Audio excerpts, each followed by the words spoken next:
Hey, what's up? Let's talk about my live set. It's finally back, baby. I wanted to take a break from playing live back in 2019 for a quick minute, which turned into 3 years. Holy crap, time flies.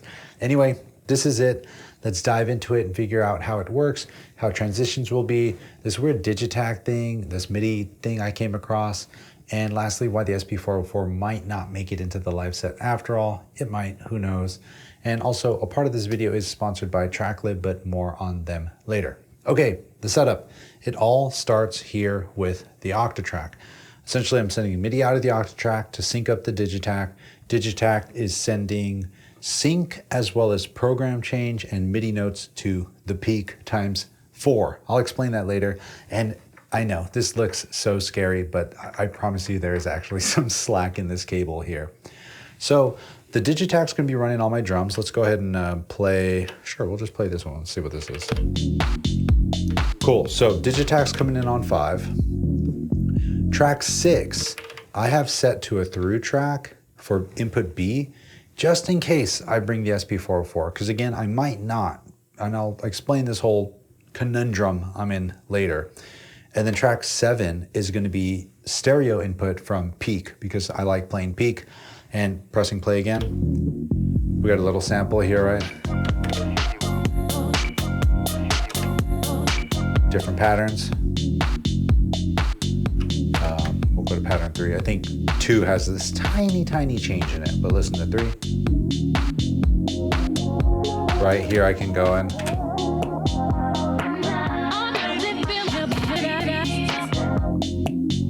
Right. Bring it back in. Right, easy.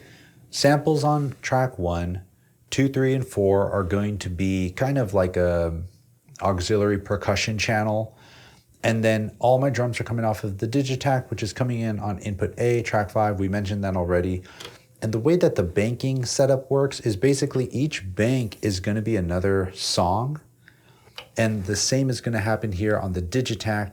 But I'm probably going to end up reusing some banks for multiple songs, or I might end up just using like the same bank for 2 songs, because the way that the patterns work on the Digitakt versus the Octatrack are actually pretty different. Because if I'm in a bank on the Octatrack, all the patterns will follow along to all the same track settings. But on the Digitakt, it's completely different. On the Digitakt, every pattern has its own settings, which can be annoying at times because, for example, I had to go into, oh, and by the way, real quick, I work at Electron, but I've been using this stuff for a long time. This video isn't sponsored by Electron. Yeah, Novation, Peak, love this thing, always gonna be using this. But yeah, I just wanted to use these because they felt that they fit the need the best with my setup, because I just love using the Octatrack. So the way the Digitakt works, what I had to do that was kind of a pain in the butt was on each of my MIDI tracks, since I'm sending 4 MIDI tracks to peak, once I decided to do that, I had to go back into all my banks and all my patterns, like for example this one, and change 4 tracks across 4 patterns each time. I mean, I could copy paste the pages, which is what I ended up doing, but it's unlike the Octatrack where you set it once per bank and you're done. So they work a little funky, but the reason that that allows me to use 2 tracks per bank here is because all of the patterns are completely independent. So I can put one song on the top half, another song on the bottom half. So drums are coming here, samples being played here from stuff I've either chopped up in Ableton Live or that I have already chopped up on here, and I'm just bringing in that sample and re-chopping it for that specific song. Then MIDI notes are coming from here, playing the peak, which I have coming in here on track 7, right? And then that's coming in here, getting mixed. I got all its effects here, crossfader to do all the transitional fun stuff. And lastly, this then goes into the auto boom. Let me make sure you can see that properly. This here, I realized that I can never play live again without some sort of a limiter or a compressor at the end of my chain. I used to use the, man, I almost don't want to say it because I know it's going to blow it up, but the FMR RNLA, which stands for Really Nice Limiter Amplifier, is an incredible limiter. I sold mine because I got this, but I miss it so much. If you can find a good deal on one, maybe under 200 bucks, grab it for sure. Even the early version with the weird knobs or the later version, they both work. The FMR RNLA. You know what, I'll put a link to it down below if you want to quick just jump and check how much they are on Reverb. But that thing was incredible. So I'm starting to use the boom now as my main compressor slash limiter thing, but it slams really hard. And the RNLA was just like perfect chef's kiss of limiting stuff. So this is a decent option, but it's also like double the price.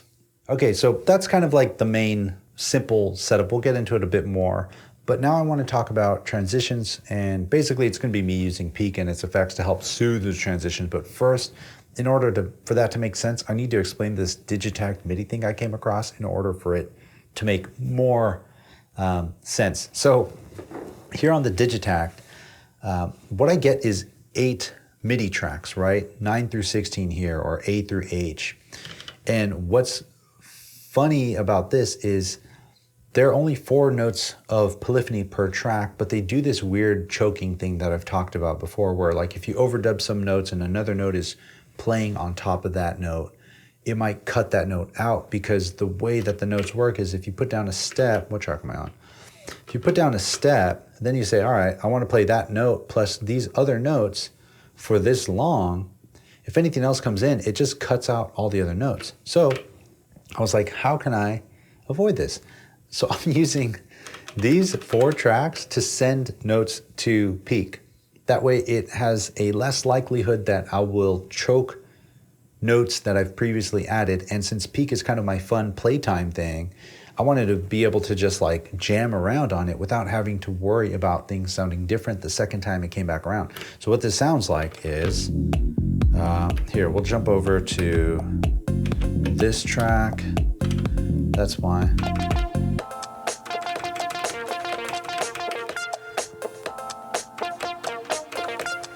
Okay, cool. So let's say we have this little beat going, right? I'm gonna turn our record on, so I'm just gonna jam whatever live.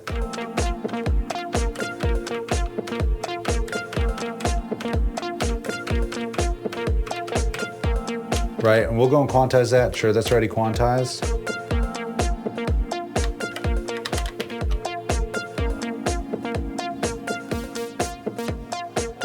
So check this out. Now, I can go into the track 14. It's still in the same key. And I can add some more stuff on top.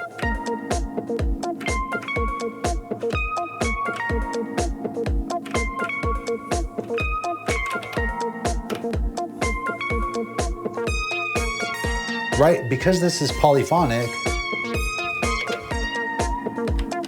I can go and add a bunch of different little sounds to it. Let me go ahead and do this as well.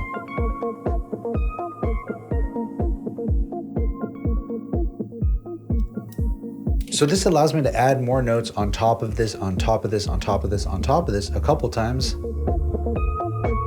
and not have to worry about the notes being choked out. But what this also allowed me to do is I can then go and mute out specific parts of the melody being played on Peak. Does that make sense? I probably butchered explaining that while trying to play it, and then also got carried away trying to do some cool filter stuff. Basically, I have 4 notes, or 4 tracks sending notes to Peak. On these 4 tracks, they're all different melodies that kind of work together because I'm using it with keyboard fold, right, in a scale, which is the scale of whatever the sample is. So I can just kind of slap this thing and it sounds good.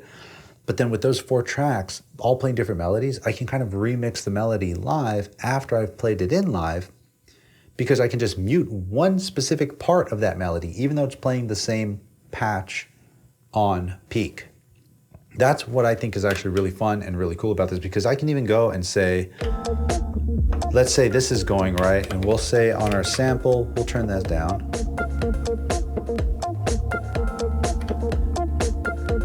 Where's it at?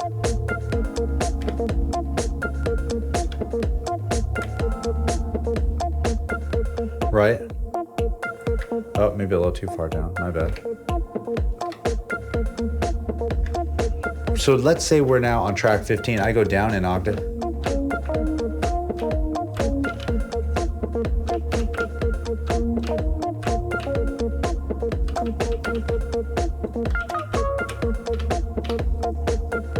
And then on this, bring in that other part, or take that part out.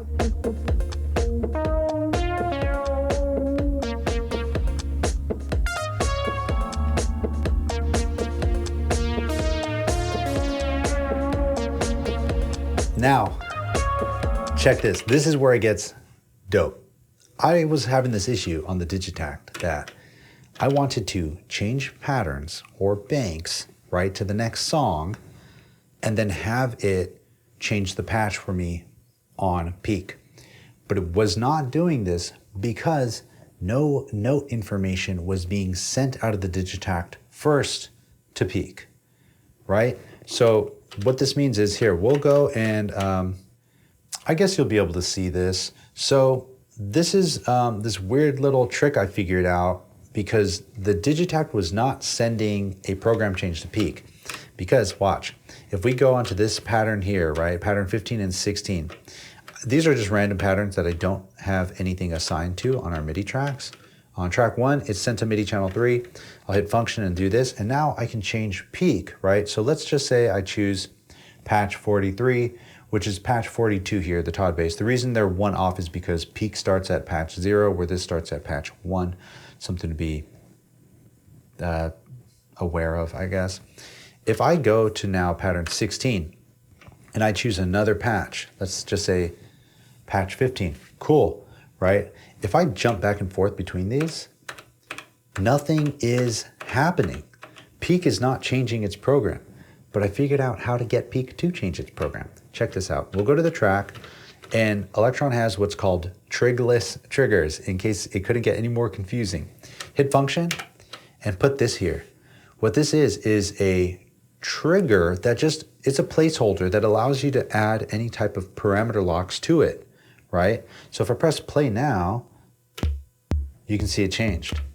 And if I go back to, let's say, this pattern here, and I put another trigless trigger here and I press play, it changed again. But if you go back and forth, these won't be changing, but they will be changing if you're playing this pattern. Boom, you saw it change right there. And we'll go and cue up this pattern. Boom. So that trigless trigger sends enough information that will tell Peak to listen to an incoming message and switch its patch without having to play a note. And this might not be an issue for you, but if sometimes your other patch has some weird settings and you're relying on your synthesizer to wait for a note to then change the patch and play that note at the same time, you could run into some weird issues where your delay starts getting whipped up or your reverb kind of swells back in. So this allows you to kind of get your patch to change ahead of time before you start playing in any notes. So that's what I went ahead and did on all of these. You can see here, we'll go to the next bank, boom, and the next bank here. So if we're playing this track here, this is gonna be Church Me, right? And if I go here, once that's done, this is gonna change up to patch number 1, Animate. And this allows me to then just quickly go into here and play whatever patch I wanted for that designated song and key and everything else that I had here on the Octatrack. So now that that's explained, let's get into the Peak, its transitions, and finally the SP404 conundrum I'm facing that you honestly might be able to help me out with. But first, let me give a quick shout out to today's video sponsor, Tracklib. Royalty fair, not royalty free. That's what Tracklib is pushing, and I think it's awesome. I've been using Tracklib for a long time now, and what they're able to provide me is a place where I can go to find real music from real artists and sample that music and release tracks with that music that already exists while not having to worry about getting my samples cleared. They handle all the legal sides of things for me. Another fun way to think about Tracklib is an online record store. You'll find music from 1928 to today from across the globe, hitting all genres, and the way it works is you pay a small monthly fee to be able to download tracks and then sample them. When you're ready to release a track, depending on the license category of that song and how much of the song you used, you'll pay a one-time licensing fee and split royalties on that track with the original artist going forward. What a cool way to give back to artists that have inspired us and especially inspired me by letting me sample their music without worries of getting my tracks pulled off of the airwaves because of royalty reasons. So if this sounds like something you're interested in, be sure to use the link down below to get an extra 15 track downloads and start your 30-day free trial, which of course you can cancel anytime. All right, let's get back into it. So the Peak will be running some random synth sounds that aren't too crucial to the song itself. And it will be, like I said earlier, my fun time, playable thing while helping me out when it comes to transitions. So on the Octatrack, since I have a through track on the Octatrack for all the songs that I'll be playing, when a delay or reverb tail is going, I can kind of let it hang out while I transition over some other things. You know what? Enough talking, let's kind of explain it, or let's listen to it here. So let's say we have this, we got some MIDI notes. This is going over here to peak, right? What I can do now is just turn up our delay, grab something, let the feedback run, and say if in our effects we had this going to delay into the reverb into the chorus.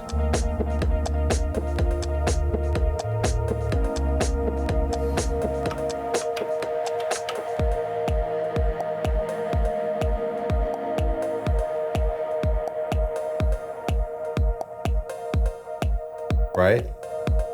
Pretty simple. And then we can bring in the next part. Easy, you get the idea. Bit of a rough example. There was one sample that I needed to truncate there and give another triggerless trigger, turn the volume down so that the sample would stop. I'm sure you heard that. But now while that's done, I can go in here. Boom, listen to that. Patch changed, right? We're on patch 20 now. Of course, these are all just me jamming and getting carried away with myself, but we can just go ahead and turn those off. Yeah, well, now we got this.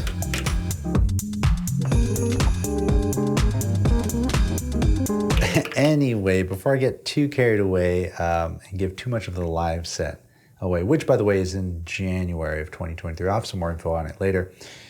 You can hear how this transition thing works, right? And this got me thinking specifically about the SP404, and do I really need it in my live setup? Because I'm already taking 4 things, and do I really need 5 that much? Will it make the show that much better? And honestly, I was a bit conflicted and still kind of am, which I'm curious about your opinion. I take the 404 to do the usual like glitch, beat, repeat, vinyl simulation, delay, filter effects, but are those effects done? The beat repeat is arguably one of the most used and hated and loved effects of our time. I love it, but too much and it can be unenjoyable. It's kind of like hot sauce, right? Like some people can't stand any of it and some people love a crap ton of it. I'm somewhere in the middle. I like a good beat repeat once in a while as a creative tool, but not as a constant sound or like the pillar of a set. So what are your thoughts on it? Let me know down below. Or if you have any other fun effects that you like to use live and play live, not just set and forget, I would love to know about them down below. But alrighty then, that's pretty much it. Hope to see you again soon. Till then, you already know the drill, my friend. Share the love, share the knowledge. Knowledge is power. Peace.